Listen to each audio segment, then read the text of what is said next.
Welcome to WWP Live on IG, where we have conversations with writers with purpose. My name is Melvise from Written Words Publishing. At Written Words Publishing, we envision a world where every storyteller, regardless of their background, has the opportunity to share their voice, shape narratives, and impact the world through the written word. And today, our guest will be author Armas. He's the author of the Chamán Series. Book one is Chamán, The Universe is Ours. It's a saga of relentless warfare, hope, and ultimate sacrifice in an electrifying journey across worlds. It's an epic tale of faith, resilience, and the unyielding fight for humanity's survival. And book two is Chamán the Prophecy. In the gripping second installment of the Chamán series, Armas delivers a breathtaking saga of cosmic warfare, destiny, and unyielding heroism. Only one warrior stands between existence and oblivion. So let's invite Mr. Armas. Hello, Good welcome to morning, WWP Melvise. Live on IG. How you Hello. doing this morning? Great. I'm feeling great. How are you feeling? I'm doing good. It's a nice sunny day out here in Colorado, so that's always good. No rain, no cold, no snow. Oh, yes. Here in San Diego, it's going to be probably in the 70s, and the sun is out already. So, Yes, yeah, the the sun is typical shining. San Diego day. Perfect day. Okay, well, we are going to discuss the Chamán series today. So tell us a little bit about yourself and what is the purpose behind Chamán, book one and two. Okay, yes. Well, thank you, Melvise. First of all, I want to let everybody know that Melvise has been such an inspiration to me in uh, in doing more writing. Because of her, I'm writing a lot more. Before I was doing this all by myself, I really didn't have a publisher. I didn't have a great editor, and the guidance and support, especially writing grammatically correct and using present and past um, words in my book. So she's been such an inspiration, and she's so knowledgeable about writing that it's really helped me to feel more confident writing each day. And I continue to write. In fact, right now I'm writing two more books as we speak. But Shaman was my first book, and I was inspired by it because I just became a tribal member of the Ende Cheyenne Apache Nation of New Mexico. My mom always wanted to find out who her tribal tribe was. She was born and raised in Silver City, New Mexico in the 1930s. And unfortunately, she passed away before finding out. So I kind of continued searching for her tribe. And 35 years later, believe it or not, it took me 35 years to find this tribe. So I am just so happy. And when I received my identification card a couple of years ago, I just felt the passion to write uh, as a Native American. Uh, so Shaman to me was an inspiration because I, I, I believe that I believe that we're not alone. I believe that the universe and our world are connected. And people like Arthur Clarke, Carl Sagan, as well as Dr. Hawkins, uh, all inspired me by their teachings and what they said about the universe. Now, some people have asked the question, are aliens here? Do they live amongst us? Well, that's a pretty tough question to answer. Some might say yes, and some people might say, well, I have no way of knowing that. However, I think in our heart, we know that there probably there probably exist extraterrestrials uh, in the universe, and we are connected in some way. And because of that, Hawkins said, if we don't destroy ourselves, blow ourselves up on this planet, one day we will find out the rules of the universe. I really believe there are a set of rules that govern the whole universe, and that we all have in common. And I believe a lot of people believe that the universe has a lot to do with us and how we interact with each other. The word alien, for example, has two definitions. And the one definition we commonly hear today is that they're illegal uh, aliens coming from other countries that want to invade and take our jobs and stuff like that. Well, I was a sixth grade teacher, and my students one day, and these are 12-year-olds, uh, they heard the word alien on the news quite a bit. And this was back in the 80s, late 80s.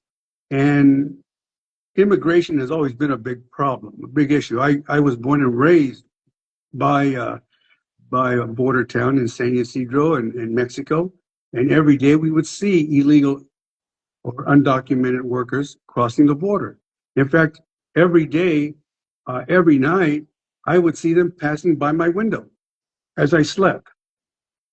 So that all affected me, and this was every day. So people talk about illegal immigration. Well, I lived it. And what we're experiencing today is no different than what we experienced back then. Yes, things have improved. Must tell you, things have improved. They haven't gotten worse. But how we deal with immigration today and how we've been dealing with it in the past is something that the government needs to really look at and take care of people. Because the word alien to my students meant that they were from another world, another planet. They weren't from here. And that's how they took the word alien. And so what they did was they wrote letters to the local news stations, and the local news station responded one day. We were there Monday morning, and they gave them an honor. They awarded them the something called the Leadership Award. They had a leadership award back then in San Diego, and they also promised that they would never use the word alien ever again in their newscasts. And that's what they did. And in San Diego, to this day, the word alien is not used in the local news. Now it's coming up left and right. And it's coming back because of new government, people in leadership, and people that are talking about people that are human beings, but yet they want to treat them as people that are not even human. And that's really the message. I mean, it's pretty clear. If a 12-year-old can see the word alien and know that they're not talking about a foreigner from another country, they're talking about an extraterrestrial. They're talking about a person that's not human. And that's basically how they take it. And a lot of people do too. I would say a good majority of people listen to the word alien and they don't believe that these people are even human. So what inspired me about writing Chamán is that, and it's a very powerful message because it is really a message of power, of governmental power, and how much power a government has to destroy not only their country but the world. And we see today what's going on with Israel and Iran. And we see missiles today. And these are things that can happen. We can do the same thing. We have so much missile power. And that's what this book is about. Missiles flying, destroying cities that we live in, killing people, many lives, and destroying this planet. So Shaman has taken on the role of being like a superhero to hopefully one day restore this world to where it should be, so we can live in peace, so that we can take care of nature, take care of the plants, take care of the trees, take care of everything that we know that needs to be taken care of, especially take care of ourselves. Yes, yes.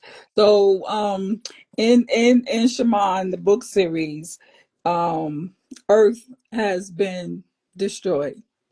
Earth Right. has been destroyed, and the humanity has moved and begun living on another planet. Yes, And Shaman is there with the goal of restoring life on Earth. Correct. that is So correct. that's really great. And when you speak of aliens, extraterrestrials, I would just like to mention that this book is a fantasy novel. So there are some quote unquote aliens in this book. I think you did an excellent job. I love fighting scenes. I love fighting scenes, and I believe you did an excellent job of uh illustrating the fighting scenes in words where you could actually see the lasers flying and the ships flying. And that was really good. I think you did an excellent job in depicting electrifying the warfare that's going on in the universe. So talk a little bit more about Shaman, the main character, and his roots as a Native American, because you not only gave an electrifying journey across the worlds and across the universe, you also tied in a lot of the Native American history and customs and practices into your book. Can you tell us a little bit about that? Yes, I like to use it, that every chapter began with kind of like a proverb or a saying, a Native American saying. And I'm really inspired by those sayings and proverbs from Native Americans. And so basically, uh, at the very beginning of the book, Shaman is born, and it's kind of like biblical, where when Jesus was born. And back then, uh, the king wanted to find out, uh, well, who is this king that's supposed to be born, this child? We have to go find him and do away with him. And the same thing is happening with Shaman. The Antichrist is aware that there will be a person that will someday save the world, and he must prevent that from happening. So the Antichrist, through his wife and children, decide to go and look for Shaman. And so it begins right away at birth. And so basically, they're out there trying to find him, trying to kill him, so that they can continue to dominate the world. And as he grows up and he survives, he is shipped out to planet Samra, and there they live and they thrive. And that was done through his father, Magnus. Magnus was a NASA engineer, and his mother also was a NASA engineer, his grandmother also. So the family grew up, he grew up around people with a lot of knowledge about space and exploration, and a lot of things were already in place, so that when this thing that would happen, which we're looking at today, is with missiles and the world coming to an end, and of course being totally annihilated, they are able to transport uh, millions of people to planet Samra. And so what they do is they do that, they build their city, they use the people there on planet Samra to help establish uh, a new civilization, basically, where everybody lives in peace and harmony. There is no money, everything is free, you don't have to pay taxes, you don't have to pay for health care. Everything is done according to the way Native Americans used to live, because a lot of people don't understand this. that before the Europeans came to the Americas, there was no money. They had no banks. They didn't even have jails or prisons. They didn't need those things. And they did that for tens of thousands of years on this planet.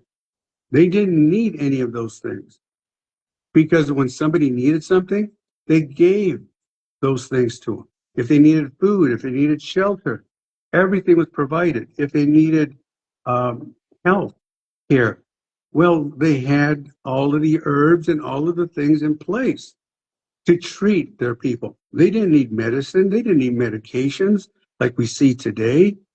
It was not a business. It was just people just trying to survive and take care of each other. And they did a great job doing that until the Europeans came and brought in their way of capitalism and different cultures, their diets, all the diseases, all the plagues that they brought.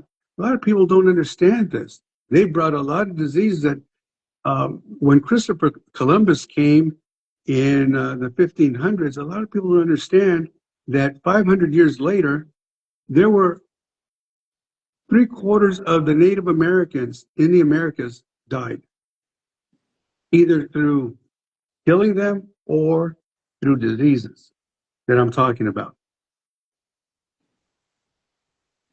Yes, yes, yes, yes, yes. So the world would be a much better place if everybody could just live together in peace and harmony and just provide what everyone needs instead of living off of the spirit of greed and fear and selfishness like we do today. So yes, Planet Samra is definitely a place we wish the Earth would be today. And the ultimate goal of Shaman is to bring that unity and that culture that they established on planet Samra back to Earth and restore the planet Earth. That's right. And in That's, book 2, which is called, in fact, I haven't showed, this is oh book yeah, 1. hold them up so we can see. Sorry Oh, about love that. it, love So this is my very first book that Melby's helped me revise. And this is the one I was just talking about, where they moved to Planet Samra, and they have baseball games, they have horse racing, they have everything that we have here, even Disneyland. So they have created a world that is similar to ours today, but everything is free. Now, book 2 is the prophecy, which I'm really, really happy to have written because it brought everything to light as to what I just said. And that is because in Shaman's heart, he was born here until he was probably in his teens. And he always back. But now his life, and he was ruling Samra. His mom and dad had passed away. So he was now in charge of Planet Samra. But in the book, The Prophecy, his passion was to come back to Earth and restore Earth. But there was a thing that his elders, the Native American elders, spoke to him about. In order to return to Earth, he must make everything right in the universe. And I think that's what Hawkins was talking about. Finding out the rules of the universe, finding out what do we need to find out to work, to live together? Are we connected in some way? And are we missing something? And in book 2, I the idea that correct what's in the up in the other in the universe, like Star Trek was trying to do, uh, find out what's going on with other planets and helping other planets. That was his mission, first of all, was to help those other planets bring peace and love and harmony, because there was a lot of uh, problems similar to ours up in other planets, probably even worse than ours. So there was a lot of hate and there was a lot of turmoil between planets, and there were a lot of fights and wars. So what Shaman did was he restored in book 2 peace. and harmony. But he also found out that there was up there that held a key to peace and harmony throughout the universe, and that is, of course, coming from God. As a Catholic, I always have believed in the Bible and in Jesus Christ and the power, and I always have believed in one supreme God, and so do the Native Americans. Native Americans believe that there is a God, and we may have different. It is a God that it does exist and rules the universe. So what Shaman does is he finds the power in the universe, and there is a power. There was a powerful force in the universe that was controlling. It was work with that power, work with this person. Uh, I call it an entity. Uh, and this person did control a lot of power in the universe and control a lot of stuff that was going on in this world today. What he did was he was able to harness and and and relate and become friends and allies with this powerful being to restore not like a book, it's to come to earth with a plan and with that power and the ability to one day work with the powers here on earth and restore earth. And so book 3 would be how that comes to be. But at the end of book 2, it's like he comes back and the powers that me in that case understood that he controlled. He had that power now. That came from the universe. And now they have to deal with that power that they respected as well. Awesome, awesome. Well, Shaman, Universe is Ours, and Shaman, The Prophecy, Book 1 and Book 2 of the Shaman series. If you are a sci-fi fan, fantasy, novel fan, you will definitely enjoy both of these books. Mr. Armas did an excellent job of showing you exactly what was going on throughout both of these books. They are both available wherever books are sold, paperback, hardcover, and ebook. And Shaman, the Universe is Ours, Book 1, is actually available also as an audio book wherever audio books are sold. I listened to it, and the narrator, he did an excellent job narrating that book and switching up his voice for the characters. And yeah, if you like Yeah. audiobooks, you will definitely enjoy the Shaman and Universe is Ours audiobook. So I would encourage you to, like I said, they're available wherever books are sold. If you go to writtenwordspublishing.com/BN-Armas, you can read excerpts from both of the books. Yeah, go buy these books, read them, spread the word, have a marvelous time enjoying them. You have anything else you want to add before we go, Mr. Armas? No, Melvis, but I just want to thank you for the podcast and the what we're doing here. Hopefully, it reaches a lot of people. And Yes. our business was just bought not too long ago. In fact, a couple of weeks ago, and I shared these books with our new owners, and they're from India. And believe it or not, our new owner, he's only 32 years old. He is a science fiction fan. And so yesterday he brought me 4 science fiction books that he's read. When he about me writing about Shaman, he was just so inspired about the science fiction, things that he's read in the past. So I was so happy that I now have a boss who loves science fiction. Awesome. He'll probably be your number one fan. I hope All so. right. Well, thank you very much for joining us here today on WWP Live on IG. And like I said, everybody go out and get Shaman, the Universe is Ours, which is Shaman Series Book 1, and Shaman the Prophecy, which is Shaman Series Book 2. Go out and enjoy as Shaman helps to save the universe. All right. Thank you very much. Y'all have a great day. All right. Bye bye, Okay. everybody. Bye. Thank you. All right. Thank you.